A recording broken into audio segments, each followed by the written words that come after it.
This is the Rebel Scum Podcast. Available in video on YouTube and audio wherever you listen to your podcasts. Every week, Brock and James talk the latest rumors, news, and theories from a galaxy far, far away. Support us on Patreon for exclusive offers and join the Star Wars discussion.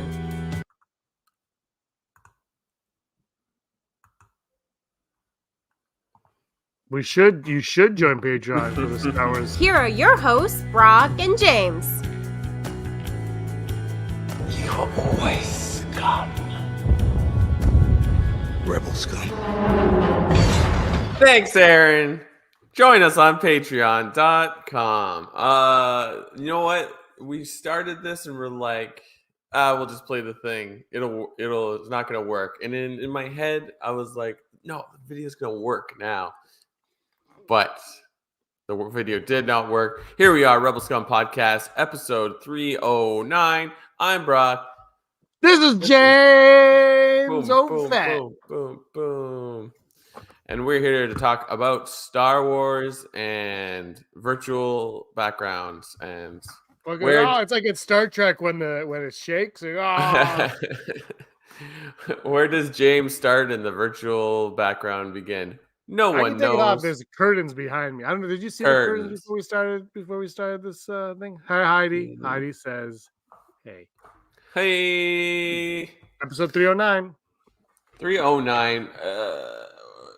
Day 700 of the Star Wars drought. What to talk about Star Wars? I mean, we're not going to do what you think we're going to do and remotely talk about the Bad Batch trailer because I didn't know about it till about 5 minutes ago. So I was like, cool, we'll watch it at some point. But yeah, what are we talking about today in Star Wars, James? Because I am out of ideas. We're going to talk about Rey Skywalker, as Disney Desi likes to refer to her as. And I did a video yesterday. We talked about Rey last week because Rey seems to be the only thing Star Wars that's other than Bad Batch that's really like at the focus. Acolyte's coming in the next 6 months, so we'll get that, and then we'll get Skeleton Crew and Tales of the Jedi and stuff. And Bad Batch obviously will keep us going for a little bit. But Rey is at the focal point now because on New Year's Day, if you remember, the director had those quotes about how it's finally time for like a female to usher in the new wave of thing, and then fans were like, "This movie sucks," and I was like, "Oh, here we go. We're gonna have to go years of hearing about this now from both sides." And then there was the thing last week where is the movie happening? Is it not happening? Has it been delayed indefinitely? Yada yada. There's trouble at Lucasfilm saying there's no problems. And now this week, as we get going on it, we hear Daisy Ridley talk to Variety, and she talked briefly about the movie. But also there's rumor going around, I believe from Bespin Bulletin, who, believe it or not, is saying that Rey will make an appearance in the Sean Levy Star Wars movie that may or may not happen after Deadpool 3, after Big Fat Liar 2. I'm guessing they're doing Big Fat Liar 2. Paul Giamatti's on a hit streak, Sean Levy hit streak. Frankie Muniz is doing things, and Amanda Bynes, well, she could probably use it. So, Big Fat Liar 2, guys, it's coming. But, so, I don't know. I thought, for me, I want to talk about it because I think it's the right move to have Rey usher in more Star Wars because you're going to have the Mando stuff. I don't know where the Sean Levy thing ties into everything. But I really believe that Rey is the future of the Star Wars story. And I don't mean in terms of saving it or anything like that. I just mean in terms of the literal future is Rey. And one thing I talked about by myself yesterday was she could pass the baton now to a new generation of characters, and she can usher them in, and we can meet them all through Rey's eyes. Because one thing that Star Wars has always done until the sequels, but what Star Wars did, if you watch A New Hope, is we meet the characters through the other characters. And we could do that with Rey now. As we've met Rey could come in and we can meet the new characters, and Rey can stick around as long as she needs to But once you get rid of Rey, you can get rid of Rey. You can keep her around. You can put her to the side. You can shove her for a little bit, whatever you want to do. But I think Rey is the perfect character to do this with because, and I know some people say Ben Solo, but Ben Solo is dead. Maybe he'll come back, but right now, like if the timeline were in Brock, Ben Solo is dead, Luke is dead, Han is dead, Leia is dead, Chewie. I mean, sure, he doesn't speak English, so you have Rey, Finn, Poe. They're alive, but Rey is the Jedi. I know they made Finn force sensitive at the end, but Rey is your Jedi. She's the one with the sacred text. Everything you could do through Rey, and I think you can make more compelling stories because of her. Sure. Like it's I mean the Shane Levy, that's Sean or Shane Levy. Sean. Totally forgot about that. So big fat liar too. Yeah, like, cool. That's not a real thing. That's my thing for 20 years. No, but like it's like totally forgot about that or that entering the conversation. I'm like, okay. No, you're kind of right though. I was thinking about it as you were talking. It's like no one really introduces Rey in Force Awakens. She just appears. It's like we just go to Jakku and there she is, right? Yeah, she's in the Star Destroyer. So yeah, that's kind of everybody true. else we meet through somebody. Yeah, and that's a common thing in the original trilogy. I would assume, like, if anything, it's like R2 and C-3PO are like who we don't meet. They are like we follow them and then we meet the characters. It's like your theory is good of like, like she could introduce it. I actually like, and maybe do something fun, like young, like Rey, Daisy Ridley aged Rey could be a flashback in these movies. And it's like, maybe there's an older Rey, like we've been honestly hoping for, or it's like, she goes like the sacred text. I'm like, oh yeah, like that's a thing about Rey that I'm like, oh, that would be cool to finally get some more information on. But yeah, you could do a lot of stuff. I just like,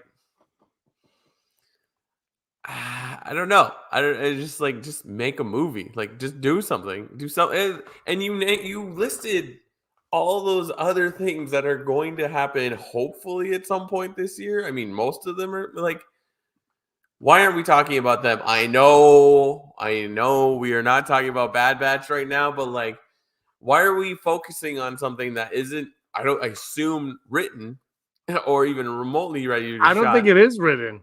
Yeah. So why are we focusing on not us specifically? Why is like the only Star Wars news this movie? Why aren't we seeing anything from Tales of the Jedi? Why aren't we getting final dates for Acolyte and that Skeleton Crew? Because we still don't have that, right? It's like hypotheticals. Like, focus on that. Like, I just don't understand. It's weird that we don't have dates for those. Yeah. What's happening? Like, the thing is, if you remember, Jaleel White was on that, whatever he was on, and he was like, it's going to come out in November. And it's like, what? And now, you hear rumors that it's going to come out like at the end of this year. So how far back? First of all, the writer's strike, maybe some rewrites and stuff could have, but the actor's strike wouldn't have delayed much for that. So I don't know what's going on there. The Acolyte, we don't really know how far along that is, but the rumor I'm hearing is that that's going to come out before Skeleton Crew. So dates would be very nice. Could get us really excited for more Star Wars other than this Rey movie that this is the problem though, Brock, with announcing this at Celebration a year ago. It was almost been a year. We're 2-3 months shy of it being a year since it was announced. And then other part of the interview that Daisy really said on camera for IMDb or whatever she was at was like, she said, oh, it all happened very fast. They called me in. They're like, hey, you want to do this? I said, yes, we were at Celebration. What? Why would you even bother? That's like me saying, Brock, I got an idea. And then we announce it and we never, I mean, we've done that before, but it's like it's just, it makes no sense to me how they're functioning there. They're just trying to get, I think, honestly, I really think that they feel the fan divide because we know that they're paying attention to the stuff, which makes no sense. They should shut off social media at Lucasfilm, but they're paying attention. They see a fan divide. They're like, let's win them back by announcing everything. But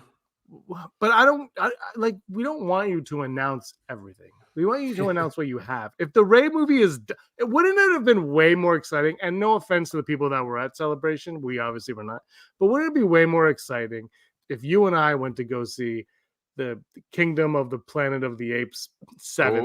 Like 5 years from now, we're like, Brock, we must go see the next. I get British, old and British. We must go see the next Planet of the Apes movie, and we both go and see it. And we're sitting in the theater, and I take my dentures out, and we're eating popcorn. And then all of a sudden, a Rey movie pops up. Yeah. And we're like, what? Like, remember, I was talking to Fantasia about this randomly the other day. Remember 10 Cloverfield Lane? Yeah, exactly what you were going to say. It came out of nowhere. It just, like, that's what I would much prefer that than have a movie that may or may not happen with Daisy Ridley, who's going to say, like you said before, of course she's going to say great things about it. But, like, I would much rather just be surprised, like, oh, my God, we're getting this movie. That's amazing. Like Kung Fu Panda 4. Yeah. I heard, like, they're like, Kung Fu Panda 4 has a voice. I'm like, what? And then, like, 2 minutes later, like, here's the trailer. It's like, what is going on? When did they make this movie? That's what I want from Star Wars. Just drop the crap. Don't announce. Just give it to me. We're in it. Like, our money is, they've got our money. You know, you finish a movie. There's the new Richard Linklater movie, Hitman, which Rob McDonald saw at TIFF, and he said that I would absolutely love it. The trailer came out. I'm like, this is awesome. I can't wait to see it. And it was like June. I go, June? It's a Netflix movie, June. So drop the trailer 6 months. Then you have 6 months of buildup, which is not too much. And just do that. Do it that way. Do it that way. Yeah. I'm just like thinking like, it's like, we're almost at a point where we're going to have more Godzilla King Kong movies in the last 5 years than we did Star Wars. Like, and it's doing well. Godzilla is having a moment right now. Like, I am almost finished watching the Monarch series, and I'm like, I was going to ask you. Good. Yeah, it looks good. It's pretty solid, and I've heard Godzilla -1 is actually fantastic, and it has 30 minutes of Godzilla, and that's it in like a 2-hour movie. Like, just put out movies. Like, the trajectory of Star Wars movies is starting to feel like that scene from Parks and Rec where like Patton Oswalt's just doing a filibuster where he just starts talking about his dream movie that has Star Wars and Marvel characters all in one thing. It's just like, which like is hilarious on how actually like the cinematic of both those IP have like are now owned by Disney, which is like this could happen. Like it started like wouldn't it be great? Like like you could have Boba Fett and then also Darth Vader, and like they're hanging out and they both have blue helmets. They have new hats. They're like Malibu Stacy now with new hat. It's just like what? And you know, I think we've said this over and over again. It's like, why are they only successful with the shows predominantly? Like, or like, why is no one seeing you made something with The Mandalorian that works? It's like, I'm not saying automatically make another Mandalorian, like whatever, but like you have seen that things can work that aren't with like original cast members. And no disrespect to Daisy Ridley. Go do a movie. It's fantastic. She's a fantastic character, Rey, and like I would love to find out more. But like, if you're not shooting anything now, and we don't have a trailer in the next 3 months, why? Like, if we're still talking about this in the summer, James, and there's no new news, I am gonna lose my mind. I'm just like, what? I don't know if there'll be no new news, but I can't see them shooting by the summer because they said that they were planning on shooting this spring. How? You don't even have a script. But you're right about the TV. How did they get the TV right? And you know what? This is what I'm thinking is, and people are kind of off of this train now, but it's the Favreau Filoni meme of the two kids playing with Star Wars toys in like, you know, the 80s. And it's like Filoni and Favreau, and they're both playing with the action figures. Oh, yeah. And that's what it is. It's just a couple of people who just love what they're doing, and they found, and I've said this so many times, it's beating a glue gun. It's like it, they found this group of people with like Deborah Chow, Bryce Dallas Howard. I can't remember all their names, but all the names.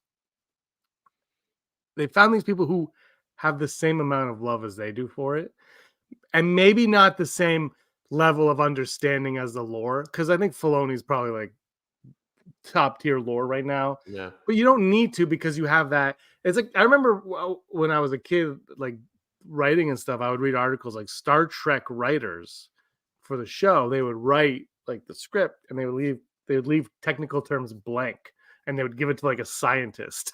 And the scientist would write down the technical term, and that's what Filoni is. But they have their sandbox, and they're like, "Do you guys want to play?" And they get like the people that are also vested in the same thing as them to come in the sandbox and play with them. And I said this before, and my point that I'm making is that is how they should approach the movies: is find a group of people who all have the same interest, who want to come together to tell the same story. Because the thing is, everyone's like, every time someone directs one of these episodes of whatever it is, except for Andor was the one that no one commented because it was such a different show. But like, it was like, give this person a movie, give that person a movie. It's like, but do you not see it's TV? It's the machine. The machine is what you want. You want all of them to do a movie. So, and I'm not saying these specific people. There's probably patches of these people all over, but The Mandalorian just struck with that. I'm saying that you find a group of people that are interested in it. And you know what? Maybe not everyone's going to love it. At one point when someone's not, it's inevitable. But if you show a passion and a care, I think people are going to come along for the ride. And I think that's how you succeed theatrically.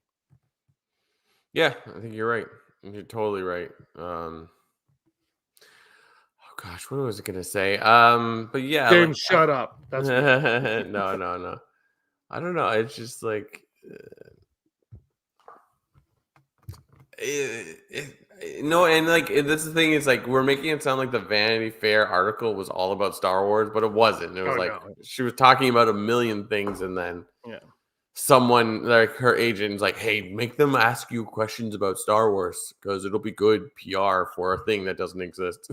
But this is the thing: this article versus that director article.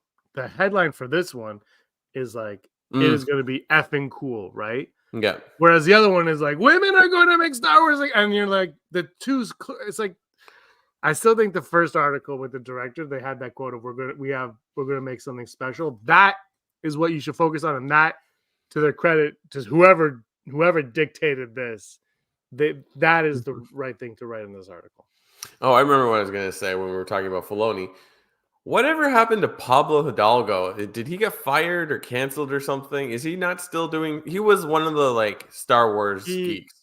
I think he still does the exact same thing, but I think there was a lot of drama on the Twitterverse. Right. He got pulled into a lot of it, and some I don't know if this is true or not. I know he was pulled into everything because his job was never meant to be, we should know who he is. Yeah. He is sits down, he writes the visual dictionary book, geeks out, draws Transformers, and that's it. Yeah. And so people pulled him in all these directions, started asking questions, and really kind of slandered him, I think, a lot. And then he got rid of his Twitter. Then he came back, but I believe he blocked like everybody other than like Optimus Prime. Like, I think he's back, but very quietly, and he kind of keeps his mouth shut because, I mean, the thing is, he came out and was like all goodwill, and then you get thrown in the Sarlacc pit. That's what Star Wars fans online do. They just they spit you up and chew you out. You're like, this, we need you for this. Screw you. You made a female Star Wars character. Screw you. You don't know Star Wars. Meanwhile, he's writing the encyclopedia that you've got behind you on the shelf. He wrote that. So I think that's what happened. So I think he's still, I believe he's still employed by Lucas. I could be wrong. I haven't Googled him because I was like, when I saw him leave, I'm like, good for you, because this is nonsense. Like, you should, whatever. Yeah, right. Maybe he's on Blue Sky now because that's like Twitter or whatever it is. What happened? But what about what's the other thing? the threads. Oh yeah, they're still around, but like, because I always like see them on. It's on Instagram. I'll see them in the feed, and I'll click on it. It's like Yeah. download threads, and I'm like, no. I And have the app. Rebel Scum has a threads, and I oh believe we have followers, but we're not following anyone because I oh don't log on to it. And I'll always get a notification. You have a new threads follower. Eh, what do you want from me? Why can't Instagram just be threads? Like, why can't you just merge them together and just let me do what I did? yeah, just steal it. It's I still think Twitter, of all the social media apps, Twitter had the one that could have been the most useful, and somehow it just was like it just rotted from the core. Yeah, Like, yeah. but it could have been even before Musk bought it. I'm like, this could be the best, and it's not. It is No, just it's not. It's just but like all the functionality of it, I'm like, this is the best one, and it's just like the middle finger on my face. Just like, no, but for some reason I still go on it and have a great time. Oh, I know. I get to benefit it every week. Yeah, I don't know. Yay. Yeah, I mean, I like I said this before. I liked Captain Marvel, or Captain Marvel. I like that No too. Marvel. Miss Marvel. So I would love to see that director do something else. It'd be interesting, or at the very least, please make Captain or Miss Marvel season 2. That'd be great. And I love Daisy Ridley. That Chaos Walking movie, great sci-fi flick. So like, I don't know. Like, let's make it. I'm freaking Star Wars. What I don't know if you want to talk about this, but you finally saw Rebel Moon. Finally saw Rebel Moon. Yeah. Thinking we could do like a separate. We could talk about it. Why not? Fuck it. Wow, language. That's right. Yeah, I saw Rebel Moon.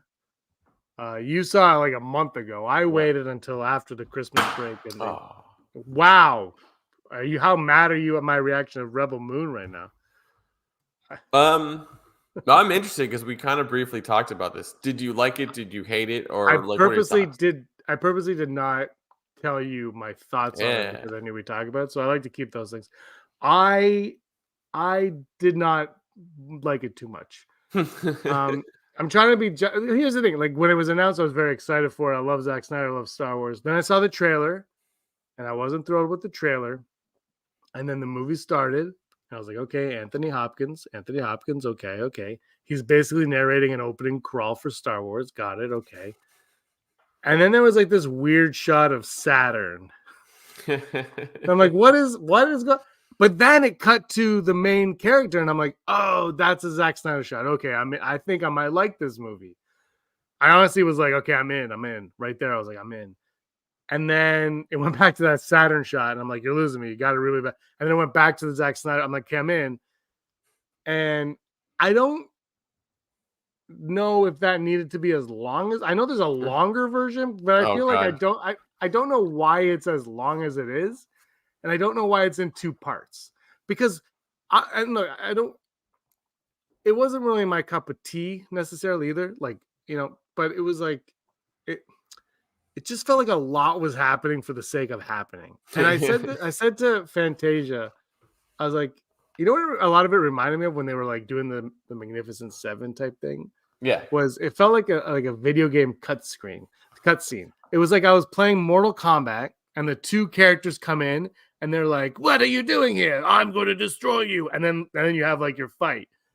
And that's what a lot of the movie felt like to me. Yeah. And then like there's a twist at the end that I believe I saw coming from the minute one of the characters entered the screen. I was like, oh, okay, well, we know where this is going. Yeah. I was actually impressed that they held on to it for that long. I was more impressive. But yeah, I don't know. I'm a big Zack Snyder fan. I was hoping to like it, but I'm also a lot of the sci-fi stuff doesn't get me. So there was things in it that I was just like, I just wasn't it didn't hook me. It just didn't hook me. I'll watch if I still have Netflix in April or March, whenever it comes out, I'll watch the second one. I haven't seen the trailer for the second one yet. Is there a second trailer? No, I'm sorry. I haven't seen any trailer for the second movie. Oh, okay. I haven't watched it because I didn't watch the first one. So I didn't want to watch the second one to see what. But the other thing before I let you speak now is I also was like, why is there 4 endings to a movie that's part 1 of 2? I was like, I got to this place like, you're good. I'm like, oh, it's gonna end. Okay, we're still going. Okay. Oh, that's the ending. Yeah. Oh no, we're still going. Okay. And then there was another ending, and then it ended, and I said, that could have been the beginning of the next movie. Yeah. But but that's honestly, that's just nitpicking. It just didn't hook me the way I was hoping it would. I'm sorry. Yeah, no, it's just like it was fine. I think I would have been more furious if it was like put out in theaters and I paid money to see it. Like, Yeah, like I'm not mad I watched it. no. But like the one thing I think I was holding on to this the longest time, it's like, why did you cast Anthony Hopkins to voice the robot and then not use the robot? Which I know, I mean, we've seen pictures of said robot in a still photo of like nothing we see in the actual first episodes or first part. So you know this extended thing is definitely showing up because they finished the look of that. So it's just like, but it's just like he was probably like one of the more interesting characters in the first half an hour, and then you just go away from him, and then at the end he's like, "Look, he's back, and he's wearing horns." You're like, I know he's got horns. I think he's gonna have what? a big part in the second one, right? Because they went back to that planet, and he was there randomly with horns. I hope he better stab somebody like a ram. Like let's ram into somebody with those horns. Well, like there's a yeah. Use it as a weapon. I was just like, it's like it's like the droids, and it's like if anything, it's like this is Zack Snyder's Super 8. You know, like how like what's that guy's name that made Super 8? The J.J. Abrams, you know, the one that made 2 Star Wars movies. J.J. Abrams is like, he made that movie because it's like, I just really loved E.T. and I really love Steven Spielberg. And like, okay, that's fine. Like I mean, Super 8's probably a little bit better than Rebel Moon, but like, it's like, I get what you're trying to do here. But it's just like, there's so many parts of it. I'm like, yeah, we saw this in Star Wars. Like, no wonder they said no to you. Like, I think the only thing that would have been interesting as a Star Wars show or movie from Zack Snyder would have been like, yeah, let's like really get into, well, what does a stormtrooper become when they decide that the side they were on is wrong, and then of course we're like, that's the Finn story. But like, I would have still bought it if you sold it to me. Like, I mean, it's Lost Stars at the same note, right? I mean, not exactly, but kind of the same. But not done as well. Yeah, like it's just like there's so many people or so many characters in that movie that are just completely unnecessary. Like, like the Ray. What's the guy's name that plays Cyborg? He's in that as well. Ray Fisher. Yeah, Ray Fisher. Sorry, I'm terrible. Like I'm about to turn 40. I can't remember names. Ray Fisher. I'm like, cool, he's in this movie, but like at the his like he sacrifices himself, and I'm like, I don't. You don't care. I don't care because the characters don't do anything. So just like eliminate one of the other random, like you put it perfectly, 7 samurais, like like Magnificent Seven Samurai, Seven Samurai. Like just take one of them and put him in the movie longer, and like you just have him show up earlier, and you're like, cool. There's just too much focus on like going to get the people and then seeing the people do things, or just like when they went to get them, I'm like, why? Like the guy riding that bird thing, I'm like, this is like 40 minutes. Why is this stuff? I know what you're doing. Like I've seen this before. I get it. I'm on. Like, let's just move on. And then like the lightsaber woman, I'm like, okay, that one was the hardcore. This is a Mortal Kombat cutscene. Mm-hmm. And then like every time they went to something, I'm like, oh man, I get it. Let's just go. And I didn't understand why, like how they were. Anyway, I fell asleep a couple times. It's a lot. And apparently it's half of. I don't understand. I don't like. How is there a 4-hour version of that? I'd be like, Zack Snyder, make me a 90-minute movie. Then The- I'll be impressed. and this is what annoys me with the Justice League, probably even more so than this, is that he submitted a draft of the screenplay that had to have been stupid long, because it usually, the math is usually a page a minute, yeah. right? So screenplays are 90 pages to 120 pages is typically what you want them. So that means he probably submitted like a 300 to 400 page screenplay, and somebody said, "Do it." And then when he did it, they're like, "This is too long. You need," like, that's the problem. It's like, no, tell him it's too long. Don't greenlight it until he gets it down. And apparently on this one too, he had like full control over like all creative everything. And I think sometimes you need someone to say, maybe don't do that. I honestly, I do. And I think that affected George Lucas in the prequels for a bit. I think somebody needs to be in his ear and say, don't do that. And I said that with Wonder Woman 1. I was on years ago, Brock, like 7 years ago. I was on with Josh from the Den of Nerds, and we talked about Wonder Woman, and we were talking about Wonder Woman 2, I think. I said, yeah, but Wonder Woman 2, you're not going to have Zack Snyder involved, and maybe it won't be what Wonder Woman 1 was, because who knows what his impact was on that, but sometimes you just need someone to balance out the scale. Yeah. And I think Rebel Moon could have used somebody to balance out the scale a little bit.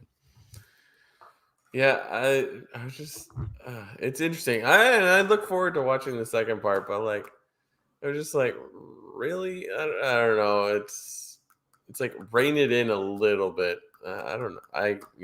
But interesting. Yeah, did you note? Did that part? I think I said to you. I don't know if I said this to you. But it's like the massive like star cruisers. Like they look not great, and I'm like, that's the thing that Star Wars gets right, like automatically. Just the details of the ships. You're like, that looks like real. This looked like a real bad version of the ships they put in like Spaceballs, where you're like, the ship goes on and on forever as a joke. Like, yeah, that I felt like the scale was trying to be too big on them. So someone reeling it in. But yeah, Star Wars, and look, I said people don't believe me, but I don't really like Ron saying bring back the intermission. I could have had an intermission any time. I was home. Heaven's Gate was originally 8 hours. That's what you want in a movie. 8 hours. It is funny though when Netflix told Zack Snyder that people will sit and watch 8 hours of a TV show, but they'll only watch a movie for 2 hours. But the difference, I think, is that in a TV show, if a TV show is an hour, if each episode is 45 to an hour 15, let's say, right? mm-hmm. But the thing is, there's an end. So you always have a point where you can stop watching. Yeah. You might not. Whereas a movie, you're like, I'm locked in for 4 hours. Yeah. Because even though you could theoretically stop that movie and watch it tomorrow, movies are different because they all flow, right? There's no natural stop. So I'm facing that with the Killers of the Flower Moon right now, where I was like, oh, maybe I'll watch it. 3.5 hours. Yeah. 3.5. I don't know. So I haven't watched it. I'm just going to stick with the trailer and be like, I think I know where this is going. I'm pretty, like, honestly, I kind of feel like I know how it's going to end based on what it's about and everything. Like, I have an idea. So I think I'm good with that. I haven't heard I haven't read about anything about it, but I don't think there's a crazy twist ending in it. But the post-credit scene I heard is wild. In Killers of the Flower Moon? It's wild. Samuel Jackson shows up. He's forming a group. It's just Mark Wahlberg as his character from The Departed. That would be amazing. Reham saw something like the picture for it on like Google Chrome or Chromecast TV or whatever, Google TV, like the oh gosh, what do you call it when it's just on there? The thumbnail, right? The screensaver thing. Yeah, the screen. I think it's because it's coming out soon. I can't remember, but it's like the thumbnail of it, and she's like, "What's this?" Is like, "Oh, it's the new Scorsese movie." And she's like, how many movies is she gonna do with Leonardo DiCaprio? That was her comment. That was it. Like, I don't think she's really watched many of them, but like, I was just like, that's a good point. Well, he's with De Niro and DiCaprio. His big 1-2 punch. All right. Do you want to go to The the odds? blind rankings? Or you want Oh to do yeah, ours? the blind rankings. Let's do it. Blind rankings. I can't find the here we go. Every Blind. time I look at you, I go blind rankings. There we go. Which version of that song are you singing? Hootie in the Hootie? blowfish. I knew it was Hootie. I just had this feeling. Is there another version of that song? It's not originally 50. I think it's 54, 40, 54. Oh, that's the red original. wine. Yeah. You're thinking of red wine. Who sang Every Time I Look at You I Go Blind originally? I thought it was Hootie, but I I could believe it was they covered it. It's a cover. I had the Friends soundtrack. I stopped watching Friends when I got the Friends soundtrack. That was the first season. I never watched Friends beyond, I believe, the first season. I don't know if I finished the first season, but I didn't watch it. I Go Blind, 54-40. Canadian alternative rock group, 54-40. I was thinking UB40. Don't question me on Canadian rock groups. I know all of them. No, I don't know. I don't know any. I didn't even know they were Canadian when I gave you that answer. Let's all go to the lobby. That's what Ron is saying. All right, here we go. Today is ships. Blind rankings from ships. This one's going to be a lot of fun. Not what you're hoping for, but better than you expected. Number one, so I'm going to give Brock the ships, and he's going to put where he thinks between 1 and 5 they rank. And then at the end, we can all laugh. B-Wing. Ooh. I'm going to go 4 because it's just too early to get crazy. B. Is there a dash after B, or is it just B-wing? So much typing. Because it's like X-wing has dash. Yeah, you're right. A Y-wing. You should have gone alphabetical. I'm gonna go 5 because I'm hopeful for some winners. Y-wing is 5. All right. My favorite, Patrick Ewing. I had to think about that. Well, that's unfortunate. I would have put it lower, so I'll go 3. 3 for the Patrick. All right. You know what? I want to go to like a basketball, like a Patrick Ewing event, and bring a Ewing and have him sign my Ewing. Oddly enough, my parents would never buy me Jordans as they finally did at one point, but they wouldn't buy me Jordans. But they bought me. No, they never bought me Jordans. They bought me Ewings though. I had a pair of Patrick Ewing shoes when I was a kid, but no Michael Jordans. I had Andre Agassi as well, Brock. TIE Fighter. Ooh. I'm okay with this being 1 or 2. I'm gonna go number 2 for TIE Fighter. 2. I think you made the right choice. I don't think you're gonna make a lot of haters on this one. And your number 1 is X-Wing. Boom. X-Wing is your number 1.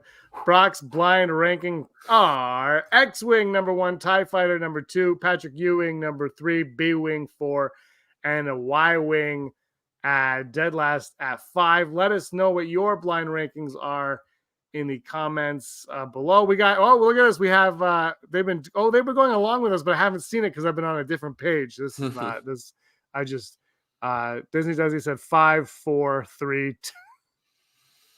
I don't know. Corey Hart is Canadian rock. My mom had multiple vinyl records of his when I was a kid. I got a B-Wing toy after Return of the Jedi came out. That's pretty cool. Do you still have it, Ron?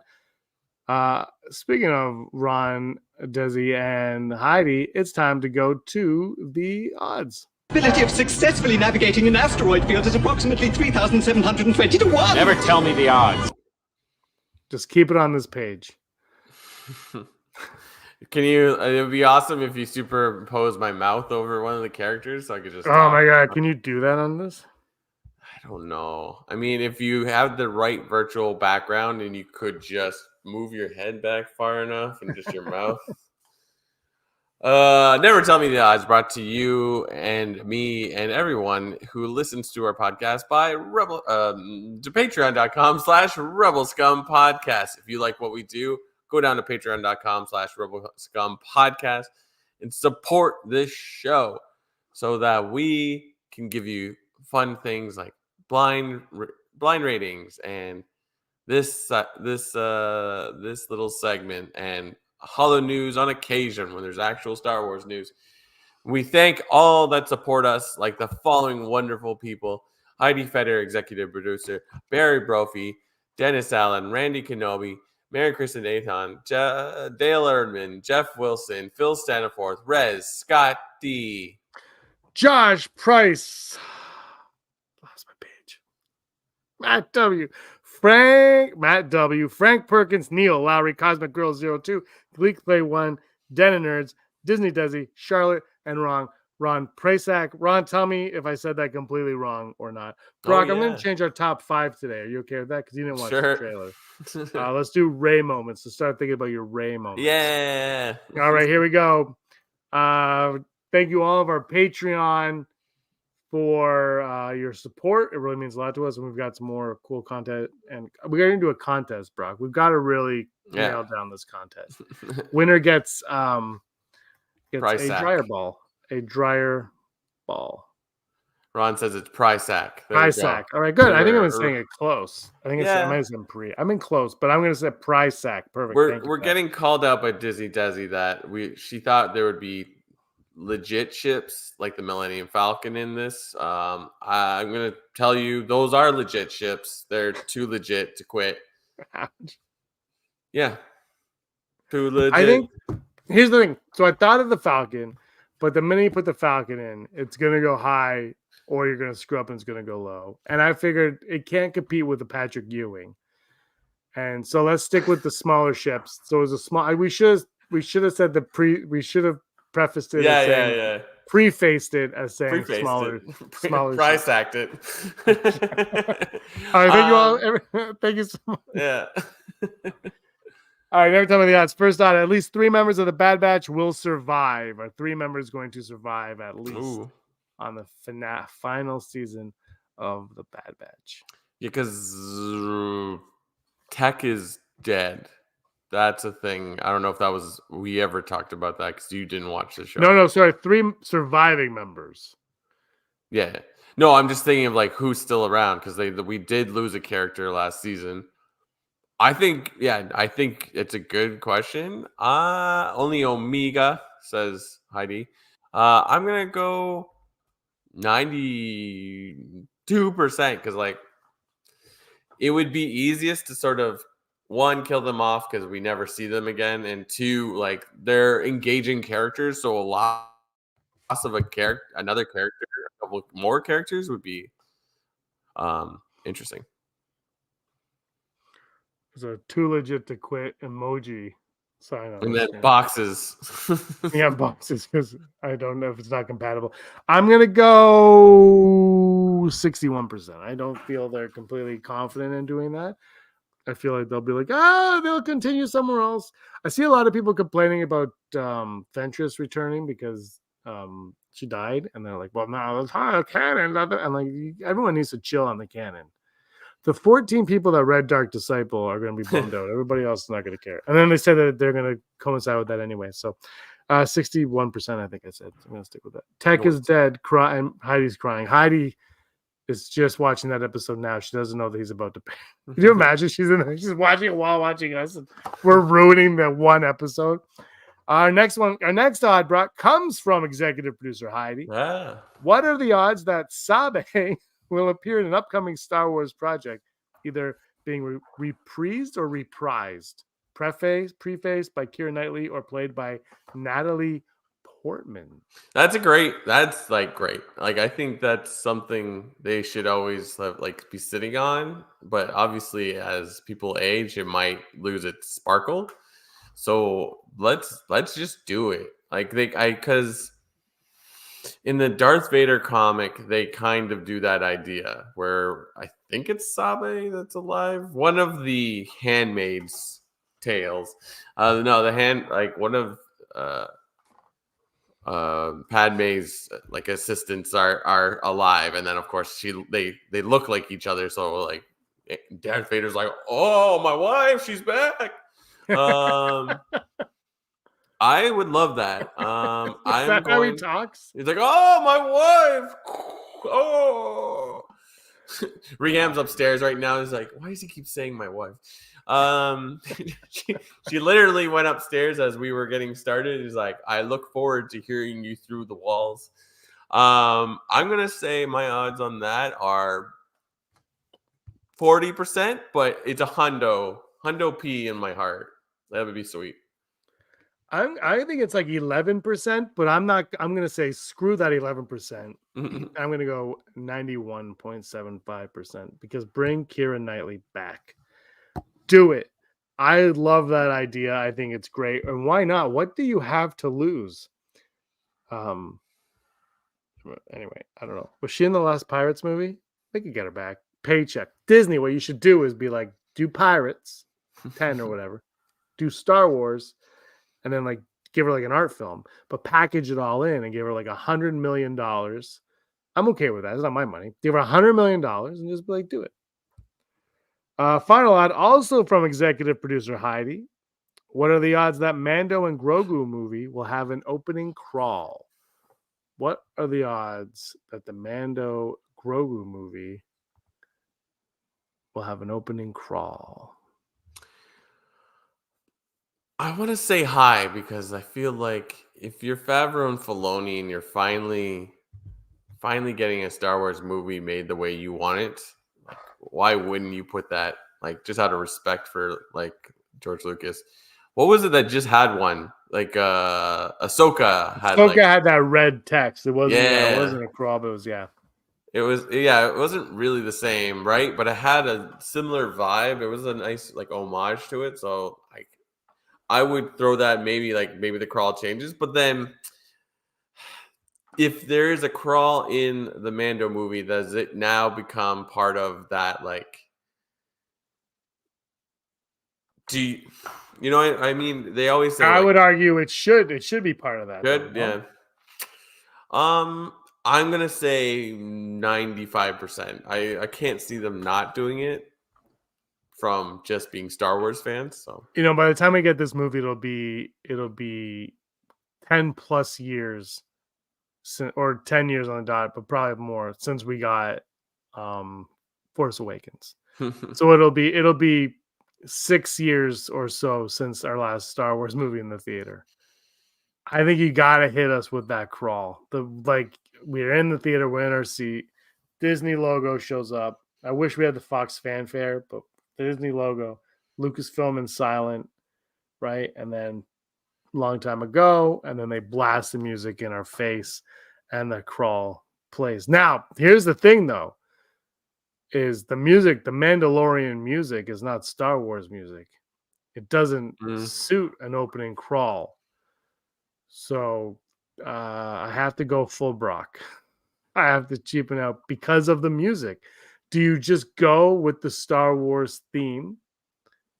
I think now if I think I would change I would up it to like 90% if this was part one of like the Mandoverse trilogy. yeah, Because then I think because Ahsoka played some Star Wars themes. I thought the music in Ahsoka was used. The Star Wars legacy music in Ahsoka was used perfectly.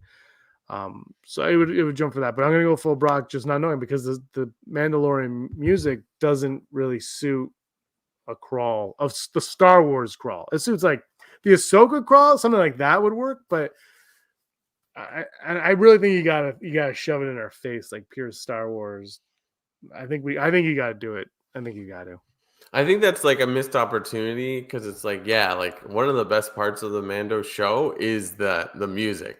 Like, especially like in Book of Boba Fett, you know Mando shows up when you hear that sting, like immediately. So the missed opportunity is like, just make a Star Wars movie, give us zero information.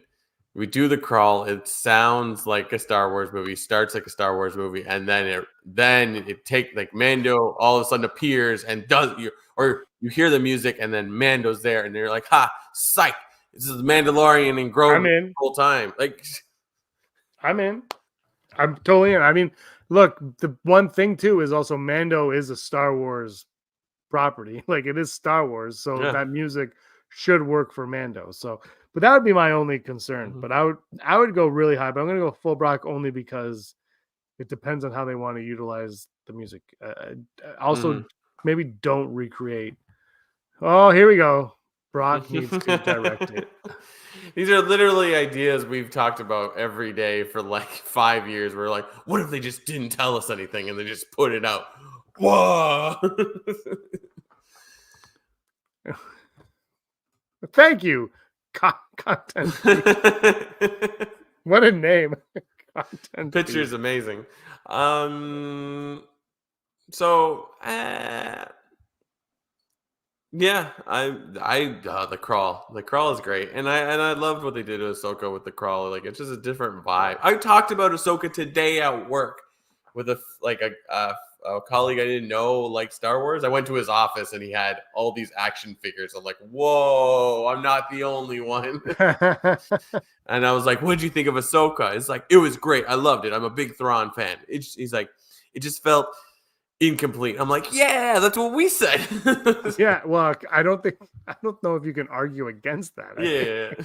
I think it's cool though that like the crawl for Ahsoka wouldn't work in a movie, but I've always, and I know not everybody agrees, but my opinion of the shows has been they are just what the novels were in the 90s. Like Yeah. they're not the movies. They're not the movies. We have to separate them from the movies. They are the novels. And so a crawl like that works. I think in the movie theater though, man, punch me in the face. Like, let me sit in the theater and punch. Remember when they re-released Star Wars in the theater? Yeah. The special editions. That was the first time we obviously were able to see those in the theater. Yeah. And you sit there, and as a kid, you watch it like, that's cool. And it's on TV, and you're like, that's cool. But when you're sitting in that theater, and this is why the Fox fanfare for me is missed. It's just because it hypes you up and then just goes silent. Yeah. It's just that silence in the theater, and then some people start going woo, and some people don't, and you're waiting. You're like, when's it gonna get me? When's it gonna get me? And then it punches you in the face, and it's so powerful. It's such a brilliant beginning to a movie that you have to read. Like you have to read. When I first saw it, I guarantee you I couldn't read, but I sat through it because that music is phenomenal and the words are flying in space. And yeah, you've got to put that crawl in the beginning. Yeah, so good. Yeah, Heidi's right. The novels did have opening crawls. They did. A lot of them. Not all of them, but a lot of them. Yeah, most The of them. comics have crawls, like Yeah. But I think I do think though, in all honesty, because it's the same, it's both visual medium like that, and I think you should separate them in a few ways. And Rogue One, I still don't know if I agree with the no crawl or not, but as I said, that would be like a crawl having a crawl. So it, I guess that makes sense. All right, top five. Top five Ray moments, because we've been talking so much about good old Ray, who everybody loves. You know what? I one thing I did bring up yesterday, Brock, when I talked by myself was Ray. People seem to hate Ray now, but when Force Awakens came out, she was the face of Star Wars for a while. You remember it was Kylo Ren, and then they switched to Ray, and Ray was on stuff. And I was thinking about the Star Wars monopoly, the Force Awakens monopoly, and it came with Kylo, Vader, Finn, and Luke. And then people were outraged that there was no Ray, and Hasbro created a Ray. And if you emailed them, they would send you a Ray. And I got the Ray. And I was like, no, people loved Ray for a while. There was at least 2 years where people loved that character. I think there was issues with I think she used the Force. I still think the mind trick thing was kind of it got the writers out of a jam more than anything. But like people liked Ray. I think people really liked Ray, and I just think you could bring people back, remind people that, oh, you actually like this character. Relax yourself. And both of us, by the way, Brock, also, we are changing our podcast name to the Rebel Scum Skywalker podcast in honor of Rabel Skywalker podcast. The Rabel Skywalker. Rabel. And I did make sure in that video to say Ray Skywalker as many times as I possibly could. Top 5 Ray moments. My number 5 is just when she makes that bread. Just remember sitting in the theater and the bread like poofs up and you're like, wow, they use practicals on that. And there was like a 4-minute tutorial on YouTube like the next day. Like, this is how we did it. Yeast, water. Oh my God, the future. You can just make bread and water. I'm like, yeah, it's a cheddar bay biscuit, bitch. No, that is good too. Yeah, that is one of the beauties of like the return to practical in all those movies. My number 5 is going to be her first lightsaber battle on Murder Planet. Just like I have like an obsession now with lightsabers glowing on faces, and it's just like that scene where it's like, is she gonna go evil or is she good or bad? Like, what's happening here? Like, I like that quite a bit. I wish they explored it more in later films. I guess they did. I think, I don't think this lightsaber sound effects were very good in the sequel. I've said that for like day one. They didn't have the boom that Ben Burke gave us like in the original. Like it was when Finn first lights it, it's missing something. It's too bassy, I found. And but yeah, they really kicked butt with having the light on the fit like that. I love that. Yeah. I think it looks so good. And on the snow, it's like Christmas lights on the snow. I do love. I give them a pass on the sound because they crushed that part of it. My number 4, electric shock therapy in Rise of Skywalker when she goes and she pulls it down and they're like, oh, she's a palp. I just, electricity coming from someone's hand needed to happen. I was happy I got to see it. It's cool. She didn't know it was coming. They could have done something really cool with it. Whatever, we won't talk about it. But I like it. I like that moment. And if you don't like it, that's fine. This is my list, not yours. My number 4 is in what's the middle one? Last Jedi, where Millennium Falcon arrives on Crate and saves the day by shooting like 3 TIE fighters out of the sky. I know she's not flying. Oh, thank you, Content Thief. I wish I knew what we were talking about. Fantastic. Much appreciated. $10 super cash. Thank you, Content. Is that what this is called still on YouTube? Super. As a super chat, yeah. Super chat, that's it. I like super cash. Content Thief is the name. He's just stealing this video and putting it on. yeah.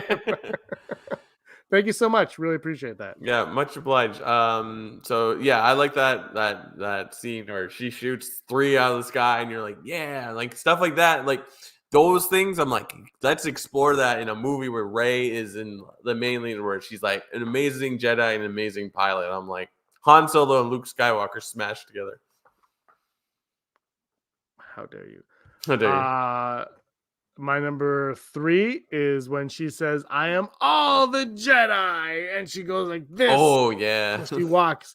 And you're like, where are the Force ghosts? And they're like, And they do. That's my number 3 is when she's hold on to your butts. Disney. Imagine if it was just Jurassic Park lines through all of the Rise of Skywalker. Yeah. Disney Desi stole my 3rd already. Is the Praetorian Guard fight. So along the same vein of like the lightsaber battle on Murder Planet. I just like the comparison of her lightsaber style versus Kylo's. And of course, like just visually that scene is awesome. But I think it's a great scene for that character that again needs to be explored. Sure. Nothing needs to be explored. My number 2, lightsaber grab in the one that you mentioned already. When you think that it's going to be Kylo and it goes to Rey and they have their lightsaber battle on Murder Planet. Yeah, that's my number 2 because honestly, it's number 2 because of the light shining off of the snow in their faces. It looks great. My number 2 is going to be Finn and her running through the market in Jakku. And he's like, we need a pilot. We have a pilot. Who? Me. And it's just like, yeah, I like the character is really fun. The more I think about it, I'm like, let's do it. Let's go make this movie now. Like people loved Rey for at least 2 years, and they forgot that they loved Rey because they either hated The Last Jedi too much or they hated The Rise of Skywalker too. They just somewhere along the way, people forget that Rey is a really there's a lot of upside. There's more upside to what you can do with Rey than not, is how I would look at it. And even if you genuinely don't like the character, I still think you can utilize what she represents. And my number one is mind-blowingly Praetorian Guards. Because if I have a chance to mention the Praetorian Guards, they're going to get mentioned in my list, and they're my number one because I'm a sucker for Praetorian Guards. They sold me before I saw the movie. They sold me in the movie, and you know what? Like it kind of. I will say this: they probably should have been the Knights of Ren. Yeah, they probably should have just been the Knights of Ren. But they look. I think they look cooler than the Knights of Ren. Mm-hmm. I like the red. I think they look cooler. But if you just think about what ended up happening with the Knights of Ren, and they should have just been the Knights of Ren. Yeah, no, God, the lost cause that was the Knights of Ren. My number one is, again, I did a good theme of like reasons why we should make the Rey movie.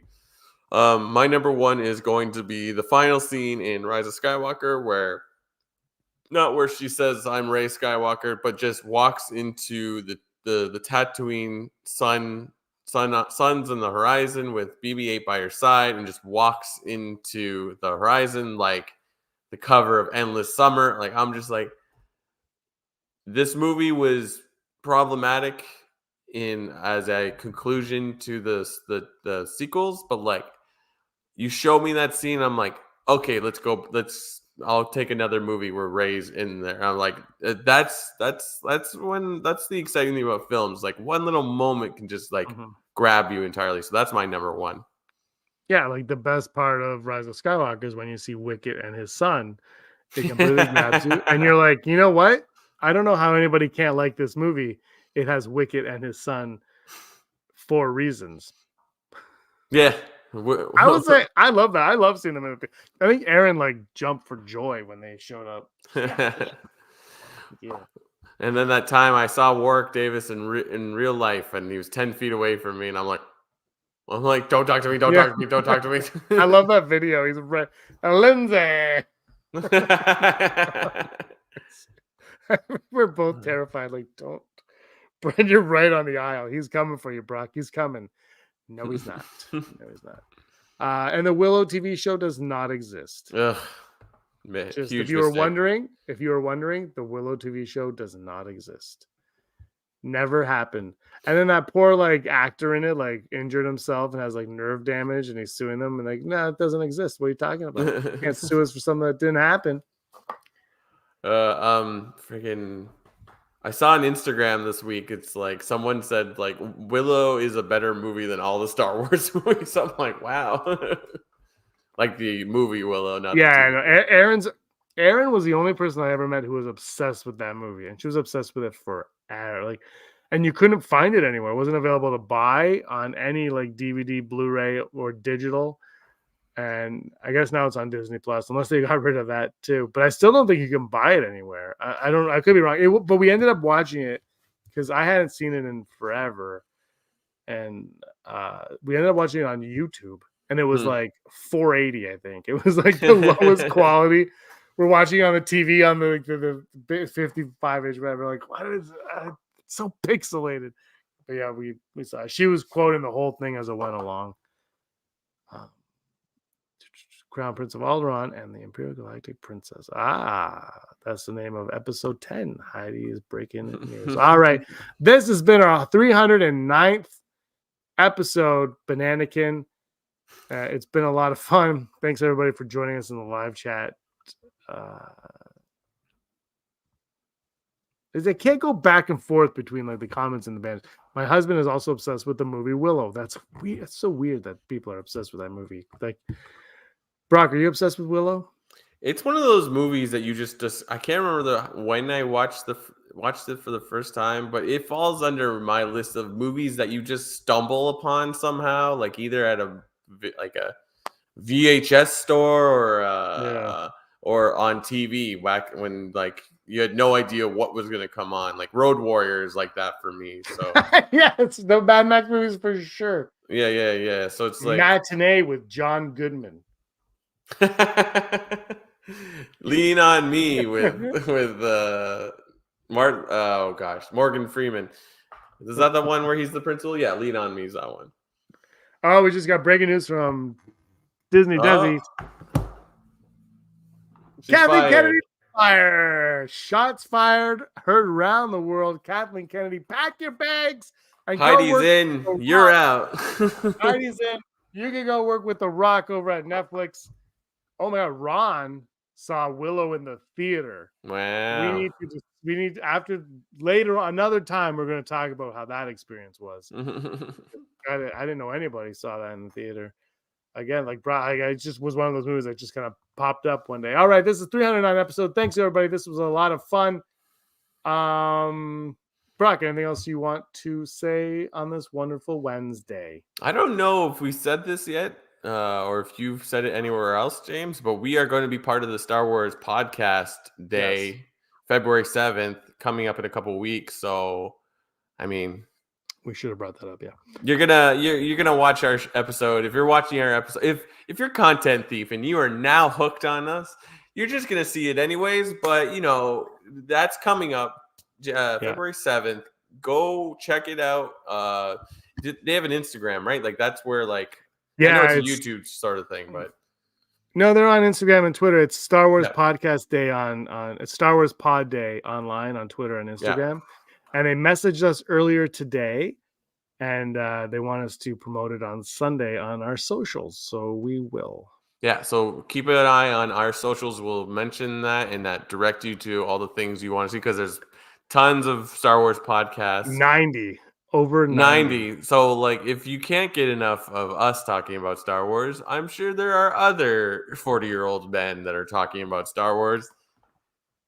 And maybe they're not wearing Blue Jays memorabilia. What's on your shirt? What shirt are you wearing? It looks familiar. Whistler. Yeah, okay, yeah. It's cold, man. It's cold. I know. Yeah. I got a soccer shirt or hockey. Yeah. Soccer. So, like, you'll see a Star Wars. You'll see a Star Wars podcast where the two guys are just wearing Baltimore Oriole memorabilia. Go Camden Yard. Yeah. So check us out. Check that out. Thank you for supporting and spread your Star Wars love around. And also that day, Andrew Fantasia is going to have a introduction video for a new series that he's starting. He asked me if he could do it, and I think it's going to be a lot of fun. It involves him. That's all I'll say. All right. Hold on. Heidi's I have to take this off. All right. On that note, Brock, you were always scum. Rebel scum. Scumbags, thanks for watching. Don't forget to give us a thumbs up on our video. As always, please subscribe to our YouTube channel, Rebel Scum Podcast, for all the latest videos.